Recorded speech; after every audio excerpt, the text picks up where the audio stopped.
There is a new report out from Mountain States Policy Center showing that Idaho's income tax rate lowered last year to a flat rate and lowered in previous years from a high rate of 7.7 or 8% way down to what it is now.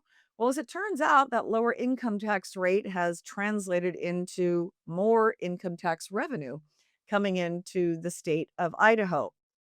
Why should we care? Well, because this is relevant given the fact Washington state has a brand new, yet to be implemented income tax. So we're going to wade into that pretty fascinating conversation with Mountain States Policy Center's president and CEO, Chris Cargill. So you'll want to hear what he has to say. So let's dive in. It turns out our neighbors in Idaho, and they've had a state income tax for quite some time, but cuts in recent years to the amount of that income tax has translated into a dramatic increase in income tax revenue for the state of Idaho. Of course, that is contrary to the mantra of tax hike champions who argue if you cut tax rates, government's going to suffer, revenues will fall.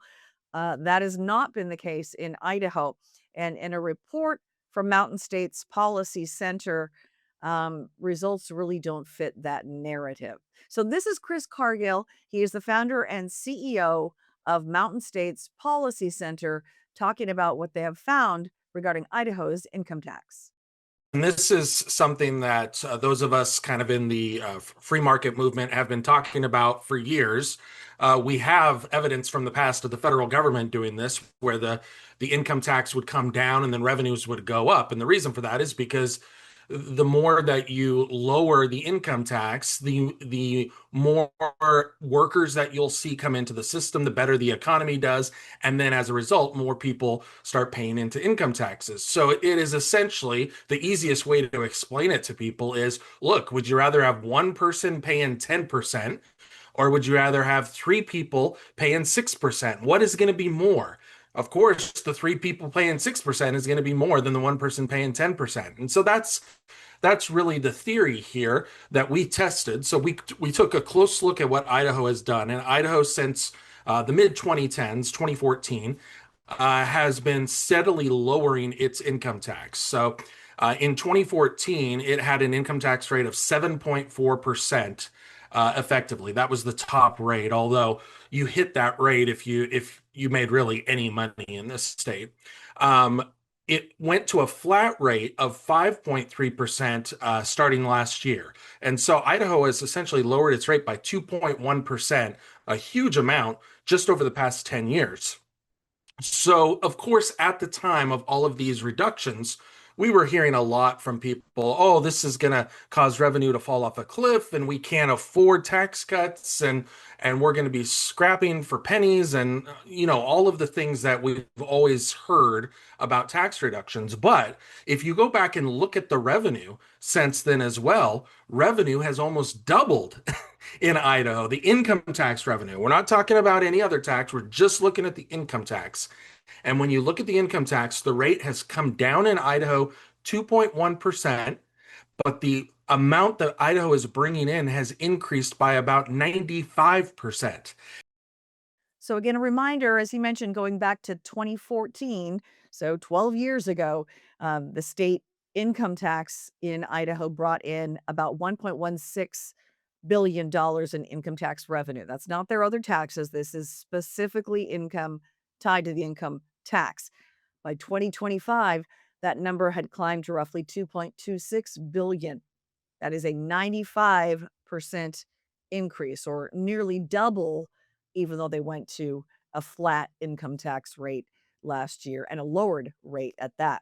So, as Cargill points out, if tax cuts truly starve government, Idaho should be really scrambling to make up that lost revenue, but it's quite the contrary.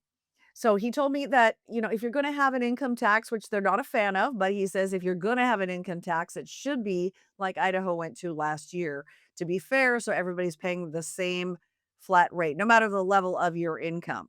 Right now, of course, the millionaire's tax that was just recently signed into law in Washington will be 9.9% on income in excess of $1 million or combined household income above the $1 million threshold. But opponents contend that that is eventually going to be a tax on the income of all income earners in Washington, no matter how much money you make.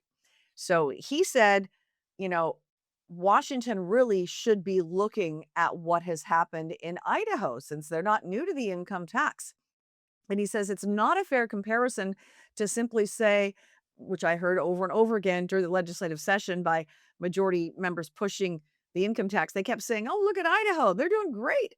They've got an income tax. They've been raking in the revenue for years." Um, they left out the part of the conversation where it's now a flat rate in Idaho where everybody pays the same rate, and it has been lowered dramatically over the past 11, 12 years. Now, Idaho, when you're comparing it to Washington, Idaho doesn't have a state property tax. So it's a lot different than what Washingtonians have to deal with not only a huge sales tax, a huge gas tax, a huge property tax, and now a huge income tax in Washington state. You compare that to Idaho, which doesn't have any of those things. Um, there's no question that businesses and that folks who are perhaps more wealthy individuals would be much better off in Idaho than they would be in Washington. And I think Carlene, the interesting part about this is if you remember during the debate on the income tax in Washington, there were some legislators, including some of the more senior Democrats, who were saying, oh, well, Idaho is an income tax and they're doing just fine. And they were trying to make it seem as if Idaho was worse off than Washington. The numbers do not tell that story. Washington State is headed off of a fiscal cliff because of some of the policies that it has adopted. So, some fascinating perspective on Idaho's income tax and lowering that rate, bringing in more income tax revenue for the state. Um, it is an interesting conversation that we probably should spend some more time here having in the state of Washington.